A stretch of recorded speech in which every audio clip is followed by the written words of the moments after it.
Appreciate it, Pete. You know, the Secretary of State position is a very important one, and one I had no idea how important it was until I attended a presentation about a month ago that was given by Linda Paine from an organization called the Election Integrity Project.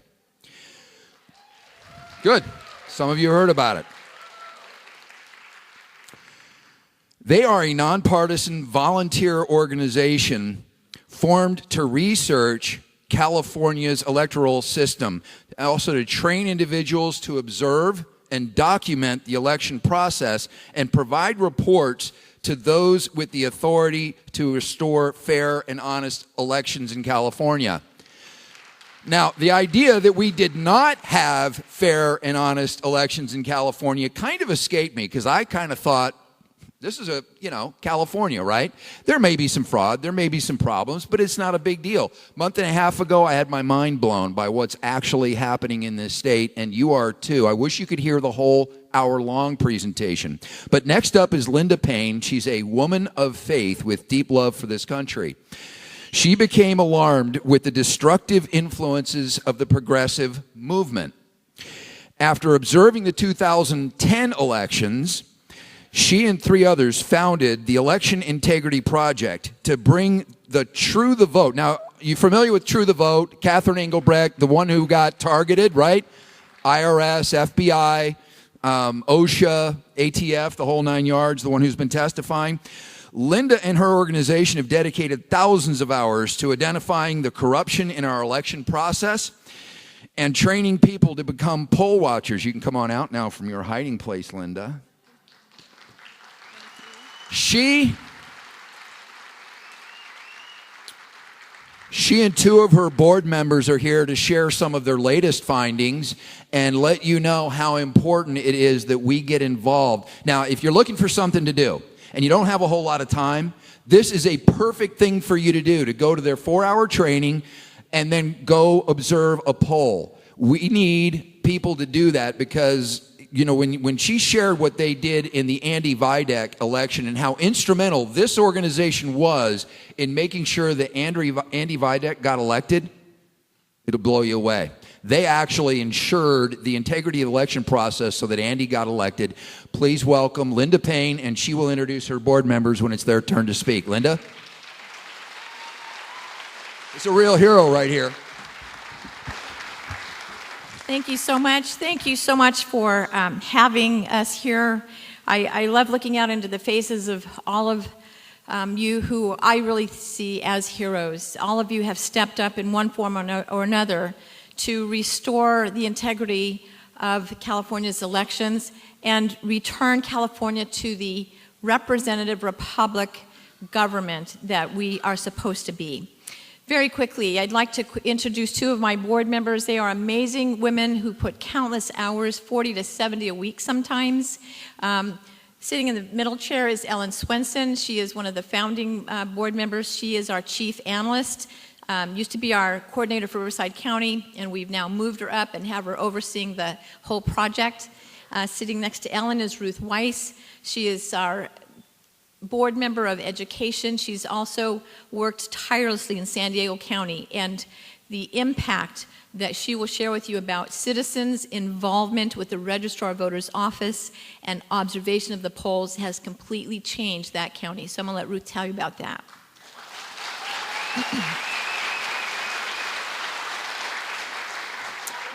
We got started in 2010. As Don said, many of us in the southern counties went to observe the polls just to see what it was all about after watching a webinar from True the Vote. And we were so stunned at what we saw that we decided to contact an election law attorney. And 4 of us from the southern counties got on a phone call, laid out what we saw, and asked what can be done. And the bottom line is, this attorney said, the parties and the candidates cannot fix the problem because it will become politicized. The only way to fix the problem with the issues in California's elections is the citizens. It must be a nonpartisan, citizen-led effort. We hung up the phone with her and asked the age-old question, if not us, then who? If not now, then when? And we began, as I call it, lesson planning. I used to be a teacher, Once a teacher, always a lesson planner. So we began figuring out, okay, before you can solve a problem, you've got to identify the problem. And so we began researching the problem in California's elections. We began with studying the laws. Another of our board members, Susan Morse, met with us one day and dropped on a table the 2-inch thick election law code and said, if we're going to do this, we all need to know what's in this book. Well, we all laughed. She didn't. And we now use that book like a Bible. In order to find out if the laws in California were being followed, we needed to recruit citizens to go to the polls and observe. We needed to train those citizens in those election codes so that they would know what they were looking for. This effort had never been done in the state of California, so there was no blueprint for us to follow. So we put our heads together, met with Catherine Engelbrecht and True the Vote. We flew out to Texas to see what it is they did. We very quickly realized California is not Texas. And so we decided if we were going to do this effort in California, if we were going to put time, resources, and energy, then we wanted results and we wanted consequences for those who were interrupting the fair, honest election procedures. And we decided that we would bring on J. Christian Adams. He is a federal election law attorney. We retained him in January 2011 and worked with him to help us to define the way in which we would gather and document the information that we saw. Because of the effort of 6 major board members who, again, work 40 to 70 hours. By the way, did I say none of us takes a salary? Every single person volunteers. When I talk about heroes, I truly talk about California citizens. 2,100 citizens across the state, from Shasta County to San Diego County, from the Bay Area to the Nevada border and all through Central Valley, stood with us, took that chance to go to the polls and document. Now, California has a lot of things wrong, but one of the good things we have in our state is citizens are allowed to observe every process of the election. We are allowed to ask questions and expect answers. So what we did is we created a training manual by studying the election laws in the election code book. We created what we call an election issues handbook. We took the issues that we saw in 2010, we matched them with what our election laws say, and we created a small handbook that our observers could use to present to inspectors in the polls and simply say to them, the procedure I just observed is not consistent with our understanding of the law or my understanding of the law. Can I show you what is in our issues handbook? And what we have in there is the actual law written out of the election code. At that point, the inspectors have the opportunity to either change the procedure and follow the law or ignore it. And I want to tell you, we have a lot of good guys in our poll workers, our poll inspectors, our registrars of voters, but what we learned in 2012 is that many of them are untrained. They have no idea why they're doing what they're doing. They're not trained in the law, they're trained in basically, here's how we've always done it. So we allowed for them to learn what needed to happen. Now, what I want to do now is talk about the 2 prongs of our effort. One is that we have our data work, and I'm going to have Ellen tell you about the work we do with our data, and then our work with the interaction between our registrars of voters and our volunteers. So Ellen, if you can share with them what we do on the data. Is this working? Okay. Am I sitting in Ann Coulter's seat? How do I rate? Okay, as Linda mentioned, I've been promoted from Riverside County Coordinator to Chief Analyst for the state. And some of your poll observers that I know in the room, this is why you haven't heard from me, but you will be hearing from my replacement, whose name is Judy Hoffman. And we're really focusing on the November poll observing because of just timing of getting a new coordinator. But what my role as Chief Analyst, what we do is we review the voter lists in all the different counties for anomalies like duplicated registrations, deceased people, people voting more than once, etc.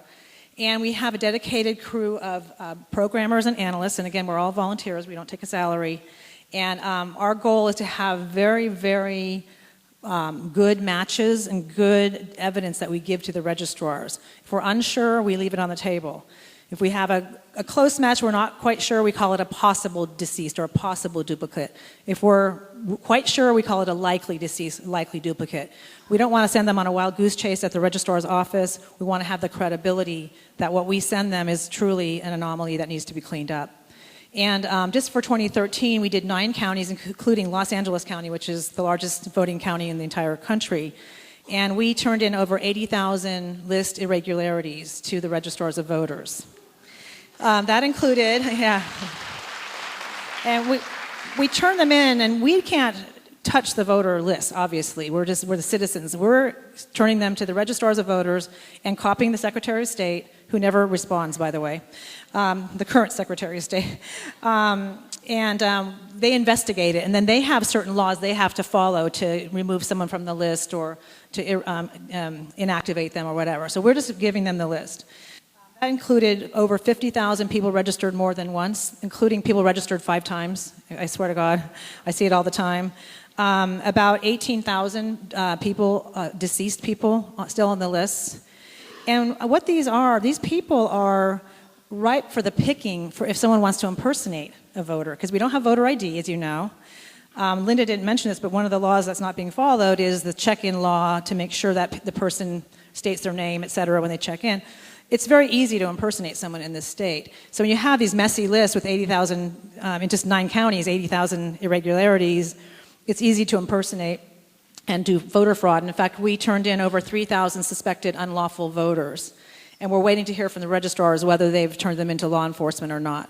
So, and we'll be pushing to make sure that they get to law enforcement, because those are felonies. So, it's great work. We're always looking for funding to help us purchase the voter list, because the statewide list is only $30, but it's kind of a worthless list. I think Pete Peterson might have alluded. They have a sort of a statewide list. It's not really a good list. So we try to buy the counties individually, and it's expensive. So we're continuing the fight, and when combined with observing in the polls, it really helps clean up the act here in California. Okay, thank you. Ruth, if you can give everyone a quick picture of what it means to turn a county around through good involvement with registrars of voters and volunteers, and then I'll wrap it up and tell you where all of you can get the reports that we have documented for you. This will tell you what's happening in California's elections. Ruth? Thanks, Linda.